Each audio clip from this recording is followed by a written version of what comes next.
Hello everyone, it's George from Ireland. Well, thank you for coming back to my channel. I'm saying Requiescat in Parce Diane Keaton. So the Hollywood actress has been summoned to the great big studio in the sky at the age of 79. Wow. So she was in a number of productions with Woody Allen, who used to write and direct his films. He's still going over the age of 90. But since various scandals about him then marrying his for his ex-girlfriend's adopted daughter, he's not had a big career. Sadly, he was very gifted before that, because what he did was it was morally suboptimal. But I don't want to concentrate on that. So she probably rose to prominence most in The Godfather. I mean, she was also a stage actress. Reds is my favorite film that she appeared in, where she plays Louise Bryant, who's a real character, who was an American woman, who was a left winger, who was a feminist, who was a journalist covering the Russian Revolution, and so on. What else did she do? Shoot the Moon. She was in Manhattan, Father the Bride, The First Wives Club, various things like that. So I don't think she gave in a bad performance. I mean, she was famous, but she's not seen as a superstar, and a fairly serious actress. I think a little bit choosy about the roles she picked, think that there had to be something that was artistically worthwhile, not just a crowd pleaser. And I hadn't realized till she died just how tall she was. She was 5'8", so well above average height.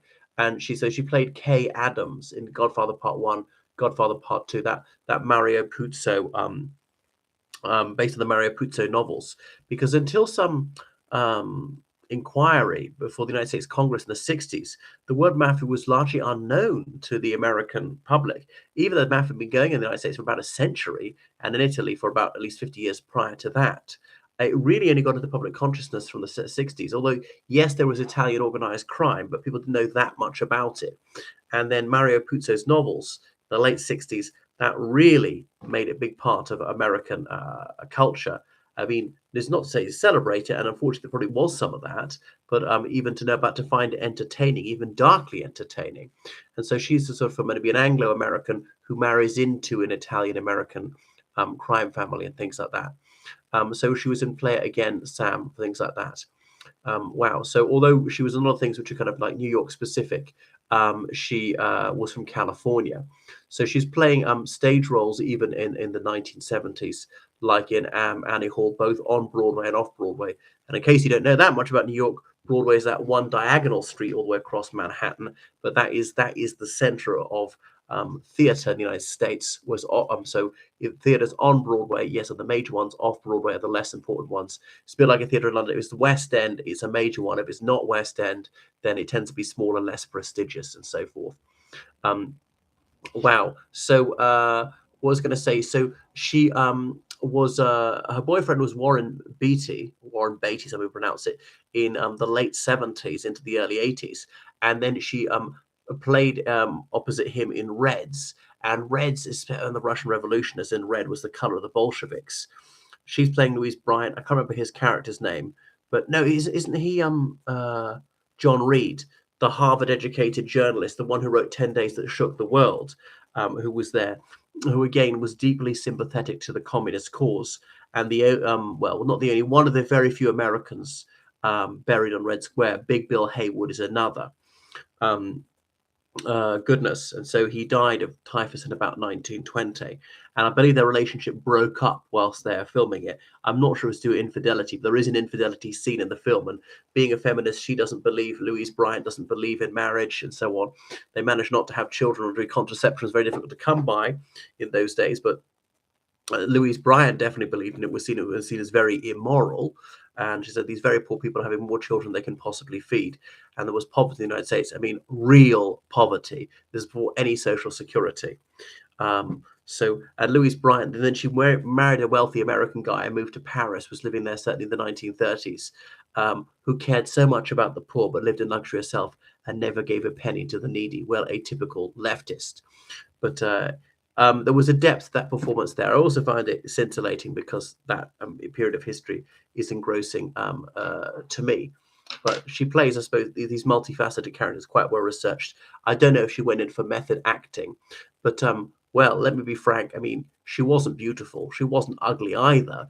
maybe an average-looking woman. I suppose you couldn't say that she was overweight ever, wasn't dangerously underweight, so couldn't rely on her looks too much.